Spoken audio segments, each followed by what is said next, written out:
Thank you very much. I'm very excited to be here. It's really an honor, so thank you for the invitation.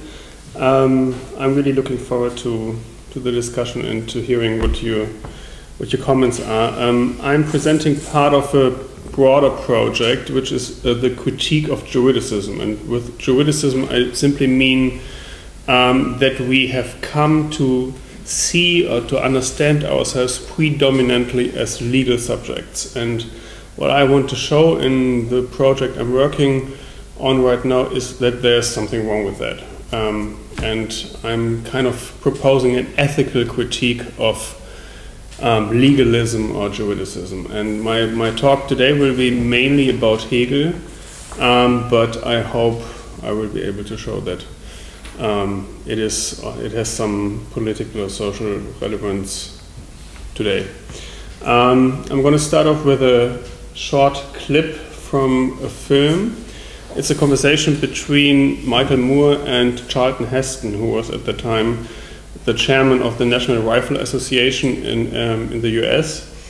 And I will, throughout the talk, I will come back to this little discussion, and I'm just showing it to you to demonstrate what I want to call the pathologies of juridicism. And the pathological aspect of this discussion is basically simply how bad of a discussion it is. Yeah, I'm just going to show it to you. And showed it my membership card. Good for you. Yeah, well done. I assume you have guns in the house here? Indeed I do. And bad guys take notice. So you have it for protection? Yeah, sure. Have you ever been a victim of crime? No. Never been assaulted or no violence toward you, or you have guns in the house? Loaded. They're loaded. Well, but if you really need a weapon for self-defense, you need it loaded. Why do you need it for self-defense? I don't. Yeah, you've never been a victim of crime. You haven't been assaulted here. You haven't been. That's true. You know, why would you? So why not? Why don't you unload the gun? Because the Second Amendment gives me the right to have it loaded. Well, I agree. I totally agree with that. Yeah. I'm just saying, the Second Amendment gives me. Let's say it's a comfort factor. You know. It gives you comfort to know that there's a loaded gun. Yeah. But comfort means that it allows you to relax and feel safe. Not worry about it. Not worry. Not be afraid. And I'm not really, but I'm exercising one of the rights passed on down to me from those wise old dead white guys that invented this country. If it was good enough for them, it's good enough for me. But you can still exercise the right just by having the gun unloaded and locked away somewhere. I choose to have it. What sort of strikes me is it.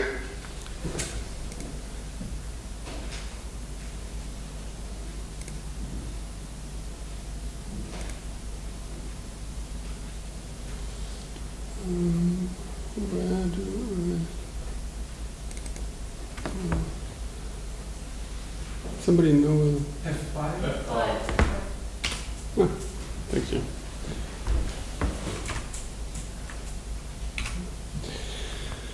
So in recent years, within the wide spectrum of positions falling under the label of critical theory, there has been increasing awareness about the fact that not all social problems can be described within the vocabulary of right and justice. Phenomena like alienation, reification, social acceleration, poverty of experience, and depression may of course be results of social structures that rest on exploitation and inequality, but we appear to lose something essential if we think about these deficiencies only as injuries to legal or quasi-legal claims. Meanwhile, for the description of these phenomena, the concept of social pathologies, originally coined by Emil Durkheim, has attained a certain popularity. The easily misleading term pathology is not meant in a clinical sense to describe rare or extreme cases of deviant or sick behavior, but rather the point is precisely to grasp in addition and in particular the pathological effects of normality and of the social relations constitutive of this normality. This strategy not only affirms the relevance of social philosophy as that specific subdiscipline which is concerned with the social fabric as the ethical substance of a society, But it also fundamentally puts into question the paradigm of political liberalism, which, according to this reading, systematically de-articulates the intersubjective conditions that enable individuals to take up the role of autonomous subjects in the first place. And this is what I take to be the main strategy of Axel Honneth. At the same time, the term pathology already points to the question of a therapy, that is, to the question of no longer pathological but successful social and self relations. These critical theories see the law and liberal theories of law as insufficient but legitimate. In my presentation today, I shall argue for the even more radical thesis of the existence of pathologies of juridicism. In my opinion, the law is not only an inadequate therapy, but rather itself a cause for those problems which recent critical theories have described as pathologies. I will attempt to show that the Western regime of right tends to colonize our intersubjective relations and thereby contributes to the formation of affective and habitual dispositions that actually hinder participation in social life. Citing the existence of pathologies of juridicism means to claim that the legal form fundamentally contaminates the way in which we relate to ourselves, to others, and to the world, so that our intersubjectivity becomes ethically deformed, distorted, or deficient. To support this thesis, I consult a philosopher whose work thematizes in a central way the analysis and critique of juridicism, namely Hegel.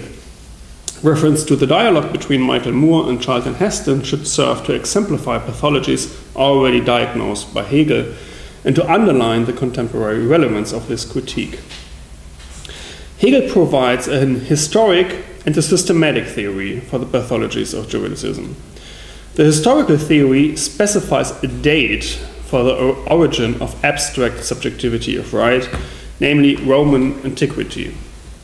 The systematic theory understands the negative effects of an absolutization of the legal domain, not as a historically closed-off pre-stage of modern ethical life, but rather as an ever-persistent danger of the failure of social integration and of an individual good life. Both aspects hang together. Hegel does not only criticize a rival philosophical position as a theoretical mistake, although he also does this most prominently against Fichte and Kant, but rather he shows in juridicism the deformation of a form of life. In the following, I will attempt to clarify both of these argumentative prongs in two steps. Proceeding contrary-wise to the actual chronological sequence of the texts, I will first consider Hegel's historical criticism as he presented it in his lectures on the philosophy of history, and then I will provide a systematic interpretation of Hegel's critique of the subjectivity of right as he presented it in the short chapter on the condition of right in the phenomenology of spirit. In the end, I will argue that although Hegel's diagnosis is correct, his prescribed therapy must fail. Instead of radically altering abstract right in terms of content and of form, it only recommends its complementation through other ethical spheres. So, now to my first part. The phenomenon described here as juridicism is not a result of individual misdecisions, but rather, like, for example, alienation, it is the result of social dynamics. As soon as it appears, it always already affects many. Hegel situates juridicism within those specific social constellations, which he calls worlds, and whose sequence constitute what he calls world history. Grounding the latter claim are Hegel's philosophical historiological assumptions about different peoples attaining to world historical significance one after another.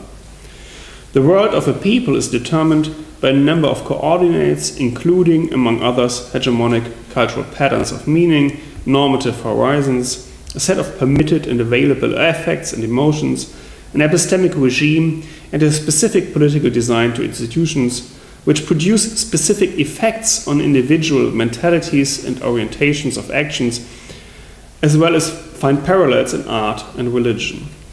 The watershed moment for the development of the subjectivity of right takes place in antiquity, more precisely in the transition from the Greek to the Roman world. While the Greek world for Hegel was essentially determined through ethical life, the Roman world is determined essentially through right. Right permeates everything, from images of gods and artworks to institutions, and all the way to the most intimate experiences of individual subjectivity. Roman law is thus defined by several characteristics which for Hegel have problematic effects on the intersubjectivity on individuals and for the social world. The Roman world is firstly abstract, secondly privatizing according to its structure, and thirdly universal. The problematic developments issuing from this are first the emptiness in regard to ethical aesthetic orientations of action, second a competitive atomism which necessitates a political despotism, and third a colonization of the life world which destroys its ethical substance. These dynamics are problematic firstly ethically because they render impossible a fulfilling conjoined life, secondly epistemologically because they undermine the communicative conditions required for the exchange of good reasons, and thirdly politically because they, as Hegel shows with the example of the Roman Empire, ultimately unfold a self-destructive effect on social cohesion as a whole. Abstractness, privacy, and universalism mutually implicate each other. This mutual implication is grounded in the fact that Roman law had to constitute legally equal subjects of right from empirically unequal human beings. To bring about such a transformation, it is required that individuals no longer face each other with their particular idiosyncrasies, but rather they must find a form of encountering each other where they are the same for each other. The form in which they encounter each other as equals is that of the person, a concept that Roman law takes over from the domain of theatre. Persona derives from mask. A mask hides the uneven features of individual faces and places upon all an equal, even shape. Resultantly, a gap opens up between the existential wholeness of the particular individual as it coexists concretely in the world, homo, and its juridical avatar, persona. This gap offers the possibility, first, of withholding the protection of their legal mask from some. Women, children, slaves were not legal subjects, but were bundled up under the category of things, res. Secondly, of ascribing to social entities the status of personhood, without there standing an individual human being behind them, persona ficta. The most prominent and maybe most problematic discussion about this construct of the persona ficta we have in the US with the Citizen United decision. Maybe that's familiar to some of us. Mitt Romney has this one soundbite where he says corporations are people. So there was this decision in the US where spending money was equated to free speech.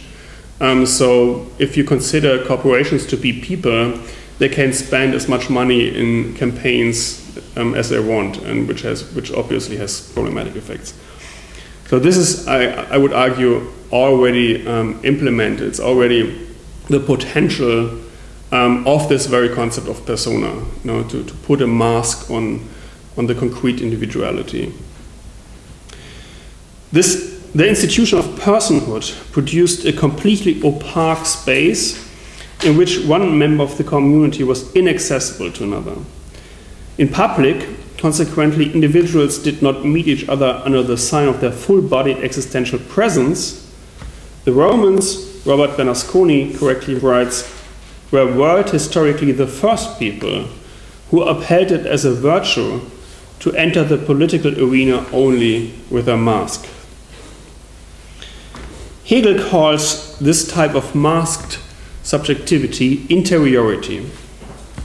Interiority, so understood, first comes about through Roman law, because public presentation and private authenticity first fall apart through the donning of personal masks. The term interiority, therefore, does not express any sort of romantic sentimentality, wherein the plentitude of feelings and sensations remain open to human beings in their innerness, but on the contrary, a form of poverty of experience and loss of meaning. With the construction of masks as a medium of interaction is combined not only a prosaic interiority but also a prosaic exteriority, which Hegel calls brittleness, Sprödigkeit in German. Individuals become brittle towards each other because their needs, beliefs and plans are private, in the dark for each other. Both the retreat of individuals into their interiority and the opacity of this interiority towards the other together constitute the process known after Hegel as atomization. Society is made from the sum of externally equal particles that are mutually repellent and are not connected through inner commitments. Roman law is universal in structure. This is already grounded in the semantics of the legal texts as such, which, as Rousseau has already affirmed prior to Hegel, may only relate to objects capable of generalization. Abstract formal right thus remains, as Hegel never tires of saying, empty. Now, Hegel believes that these logical semantic properties of Roman law turned into a real social dynamic. The shape which the semantic universality of law assumes practically is that of a colonization of the life world.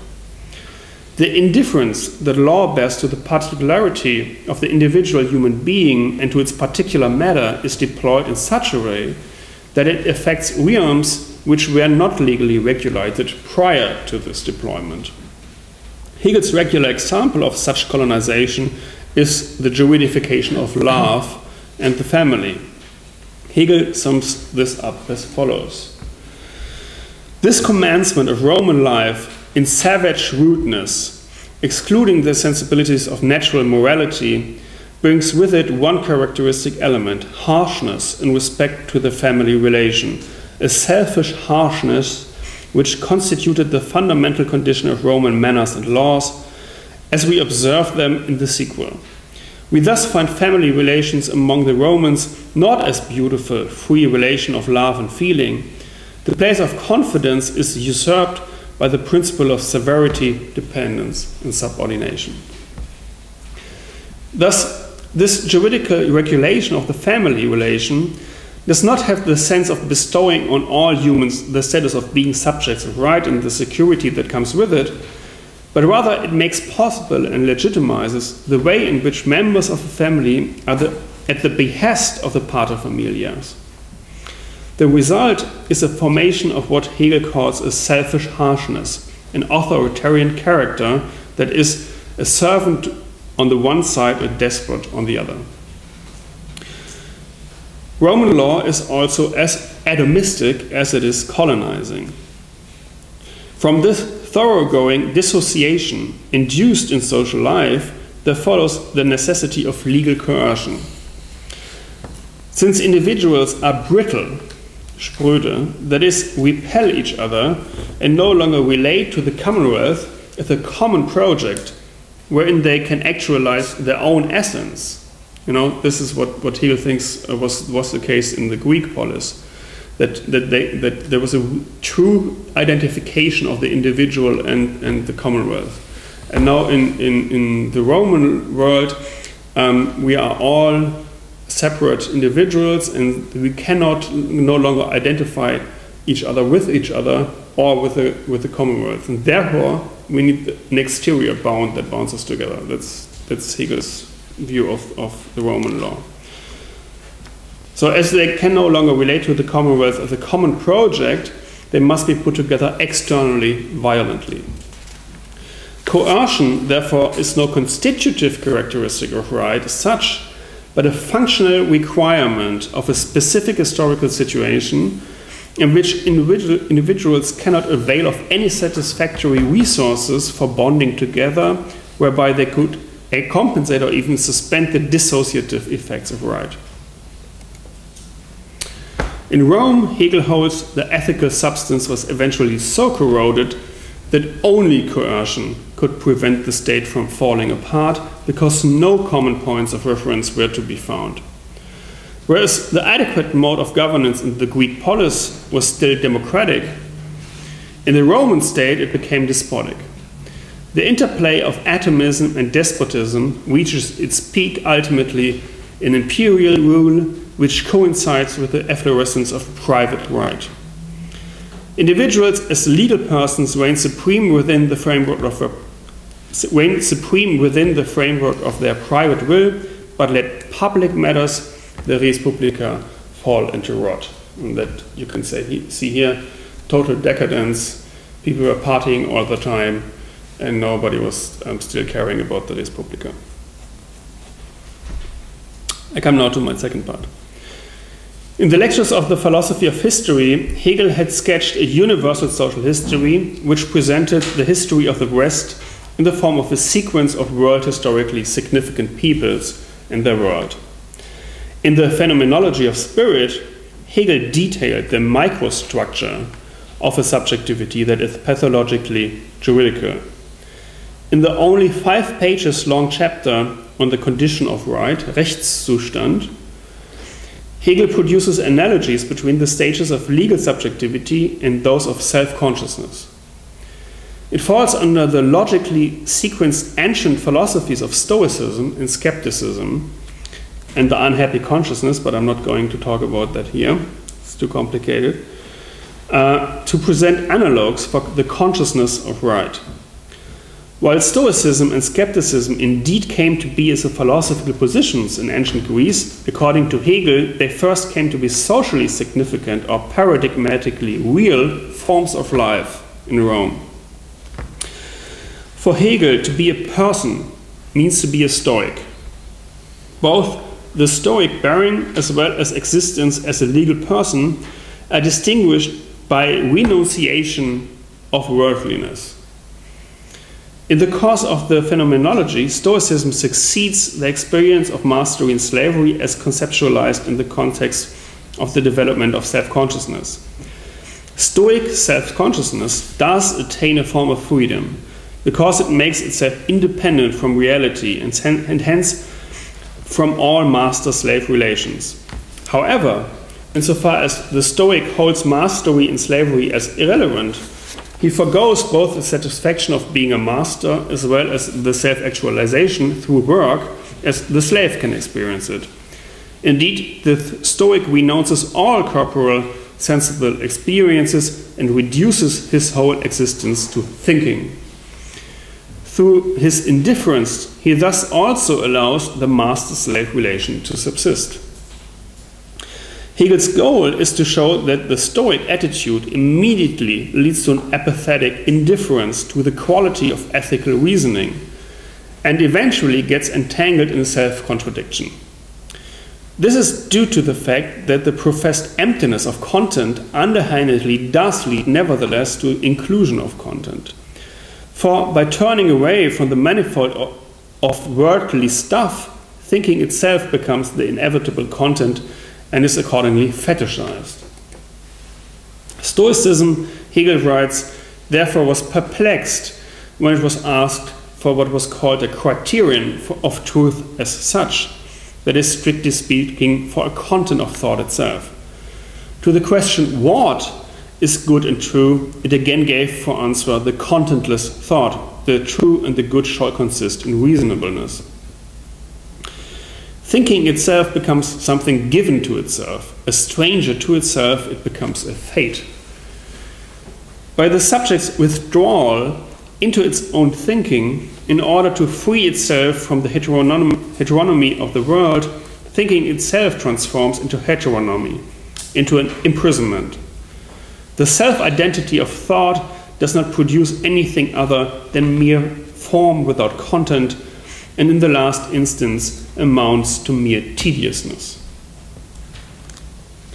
Like the Stoic, the legal person too is is a being that has turned away from the concrete manifold of the world.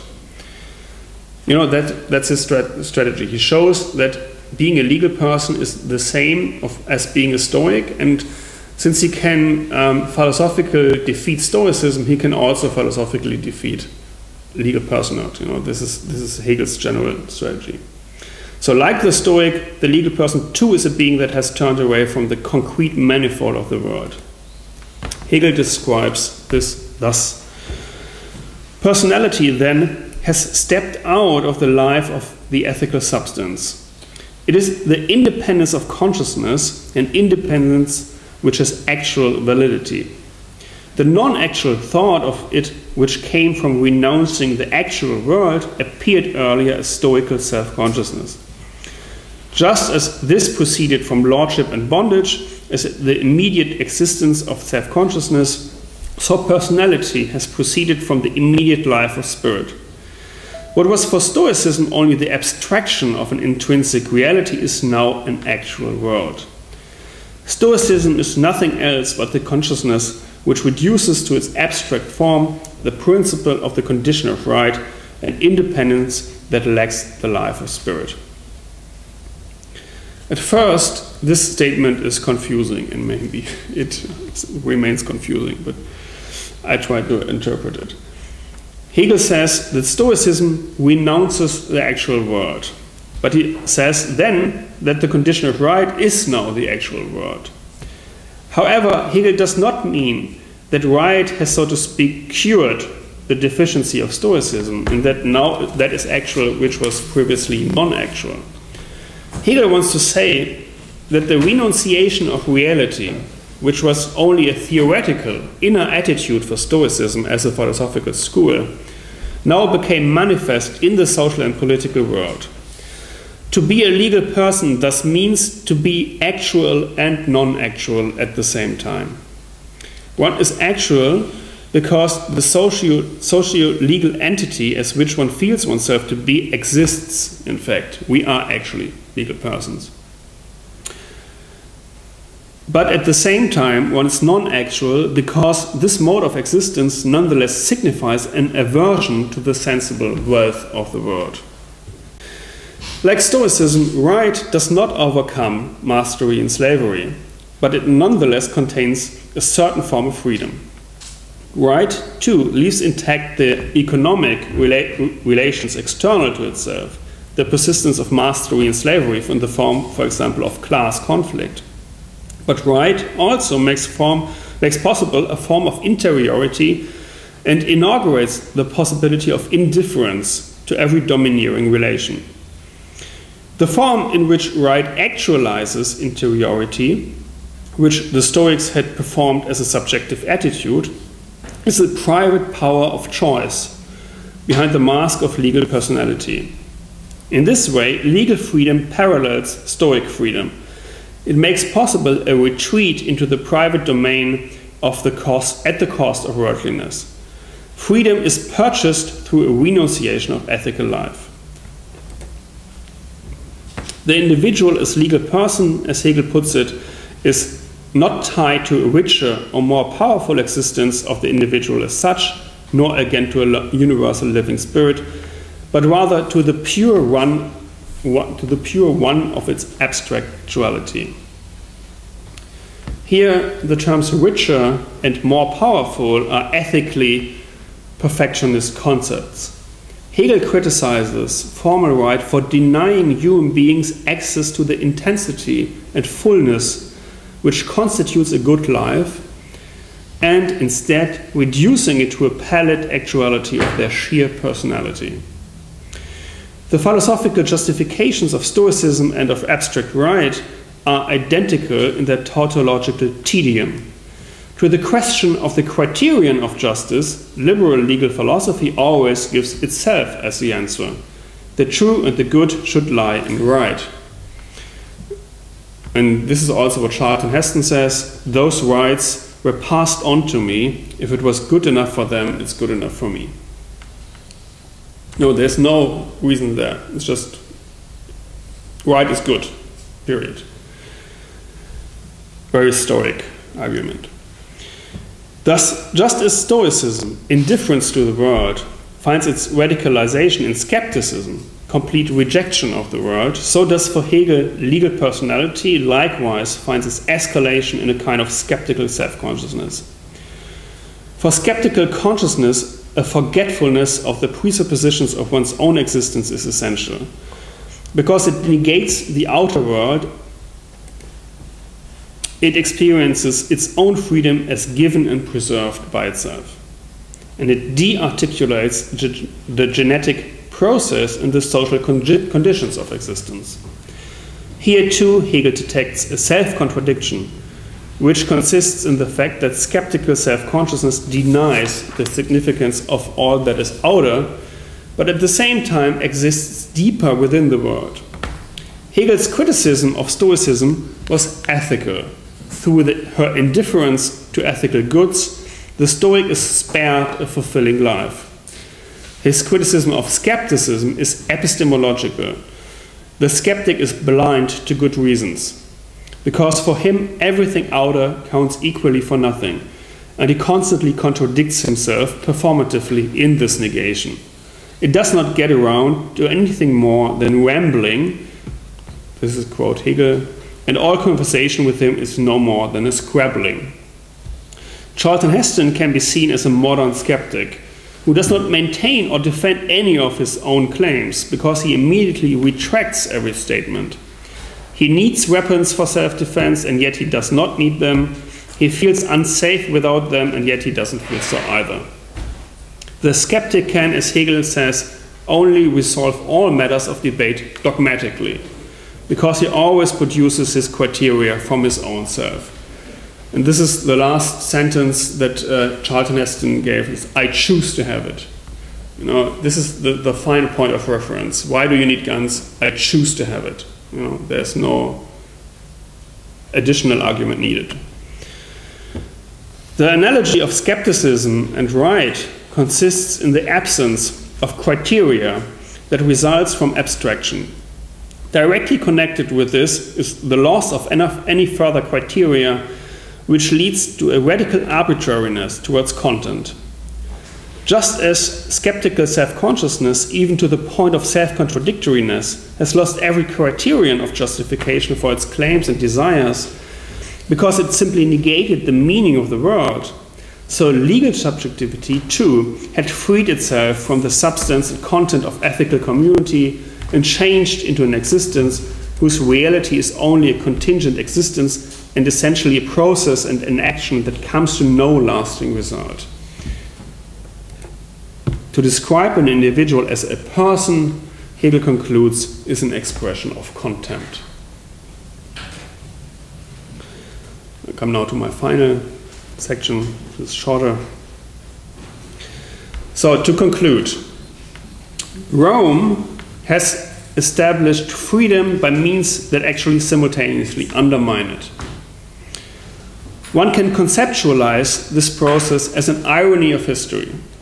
Abstract right had made it possible for individuals to emerge from the polis precisely in a way which at the same time devalued their autonomy.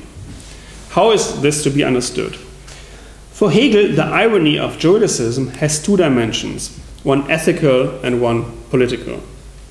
The ethical irony consists in the fact that the disengagement of the subject from the polis for the sake of inner freedom is purchased at the cost of concrete individuality. Through the possibility of acquiring property, the individual can actualize the self, but this self-actualization immediately dissipates because it at once loses the criteria according to which it can give content and fullness to a merely formal freedom. The factual result of this ethical abstinence is the spread of apathy, ataraxia, and incapacity for decision as psychic emotive basic traits. The political, the rise of depression. This is maybe one of the more concrete medical indications that there's something wrong with the merely formal range of choices. You have a million choices, and you can really self-actualize yourself. but you lose the criteria according to which you want to decide, like, how do I want to actualize myself? You know, I have like a million possible mobile phones, but I lose the criteria of how to actually meaningfully communicate with others. The political irony consists in the fact that human beings seek the actualization of personal freedom in abstract right, but are at once forced to accept a political power that always directly negates this freedom. Since human beings as legal persons are indifferent towards each other, they have no intrinsic motivation to fulfill the project of the polis and must be coerced into a minimal basic conformity to stave off the complete dissolution of society. The imperial state thus becomes a functional requirement. The individuals do not recognize themselves in the state and cannot take up its perspective. Thus, they do not act in concert, as Hannah Arendt would say, as they did in the polis, but rather they exist as persons on their own account and exclude any continuity with others from the rigid unyieldingness of their atomicity. They exist, therefore, in a merely negative relationship both to one another and to the state, which is their bond of connection or continuity.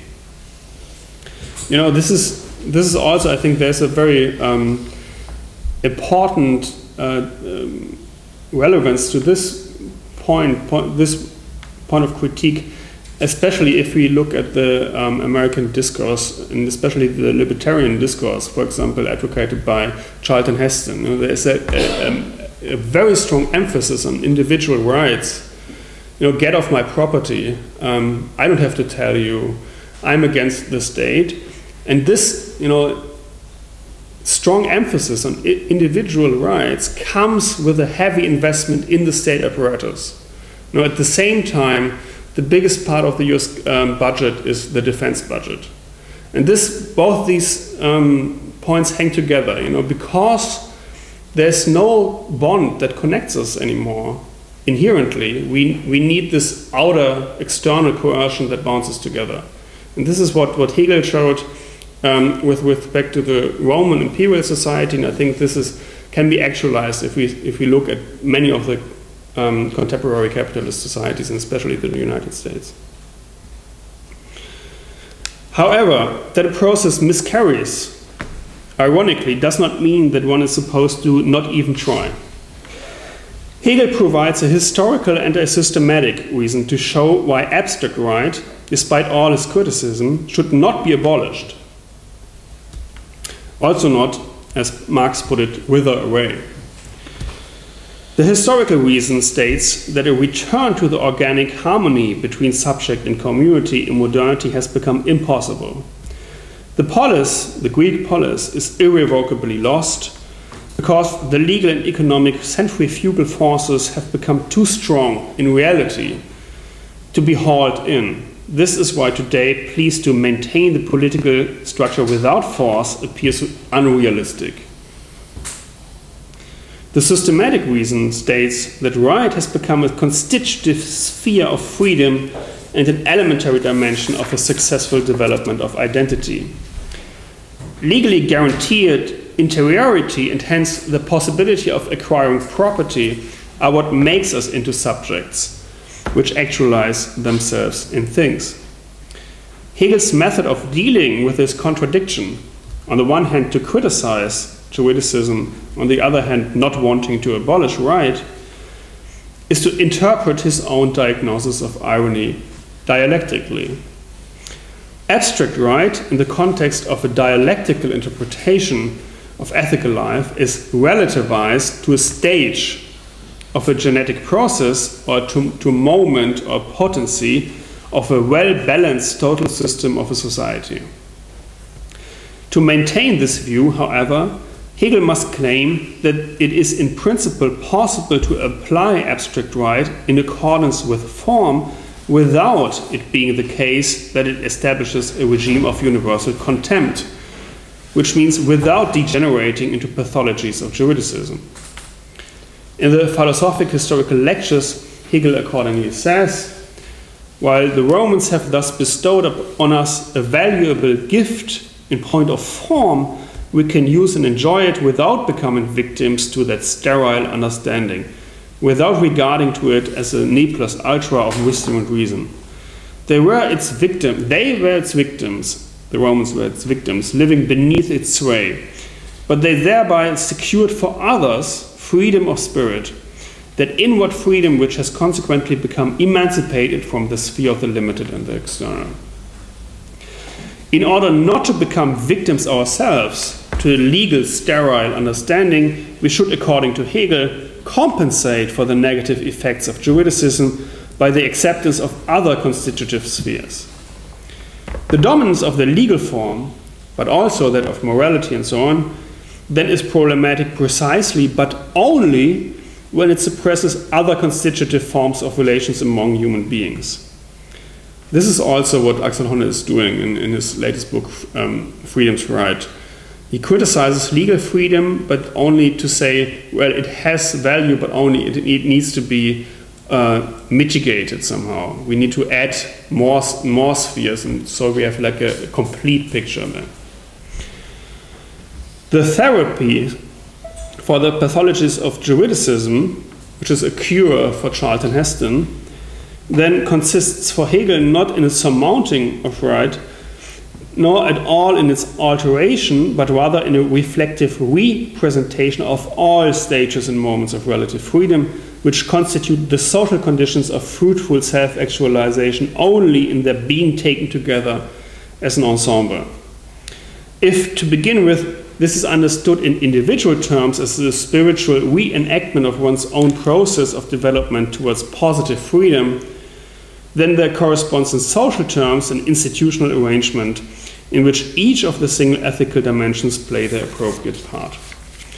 And now I'm very close to finishing and just wanted to show you another part of the clip.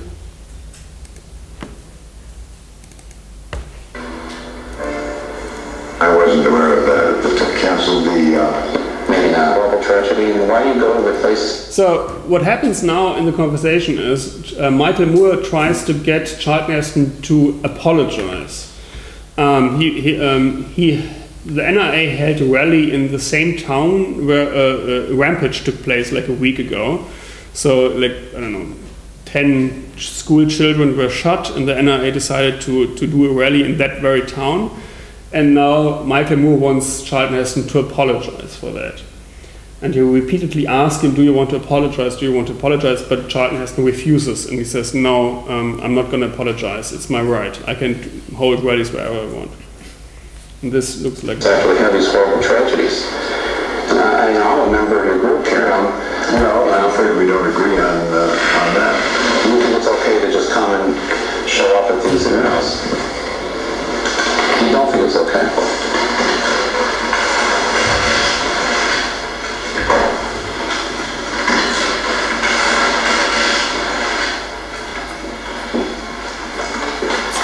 Mr. Hudson, just one more thing. This is who she is, or was. This is her. Mr. Hudson, please don't leave. Mr. Hudson, please, take a look at her. This is the girl.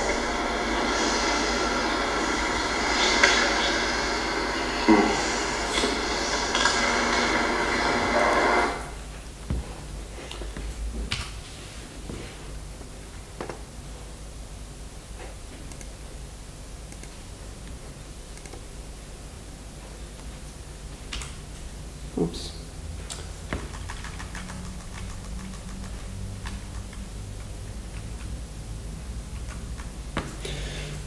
So Michael Moore's conversation with Charlton Heston ends with him repeatedly and extremely stubbornly asking Heston to apologize to the residents of Flint, Michigan, for having organized a gathering of the NRA in the city shortly after a shooting spree in an elementary school there. Michael Moore's solution for this conflict is Hegelian. Both Michael Moore and Hegel want the deficiency of abstract right. You know, the Second Amendment gives me the right, is what Charlton Heston says, not to be not corrected by withdrawing right. I agree, I totally agree with that, says Michael Moore. but rather to balance it by adding a form of social sensibility. Apologize. This solution, however, is not convincing. For if the sublation or cancelling of this brittle rigidity of the individual, which the early Hegel calls love and the later Hegel calls morality, is itself not grounded in actuality, then it becomes what it accuses right of, abstract. This abstractness shows, to speak with Adorno, that the reconciliation which Hegel presupposes did actually not occur. The negation of right thus remains as external, alien, and empty as right itself. And I think this is very present in this last scene. It's just as abstract with the picture, and it's really external. It's some form of force, in my opinion. It's extorted, it's a forced reconciliation, in my opinion. Either it settles further into the powerlessness of the perennial ought, because it does not avail of means of actualization comparable to those of coercive right, or it itself becomes a violent force by deploying appeasing, confiscatory, pressurizing, constraining, or reifying effects. Whoever, like Michael Moore, preaches love, acts, Karl Marx says, typically German. He liberates the body from its chains because he fetters the heart with chains. There are no good reasons, however, for assuming that it would be impossible in principle to liberate the body without simultaneously fettering the heart. With reference to right, this would entail not merely to complement it with non-juridical forms of interactions and so to disempower it, but to fundamentally transform it according to form and content. As the determined adversary of the previous form of German political consciousness, Marx writes, the criticism of the speculative philosophy of right does not remain within its own sphere, but leads on to tasks for which there is only one solution: practice. Thank you very much.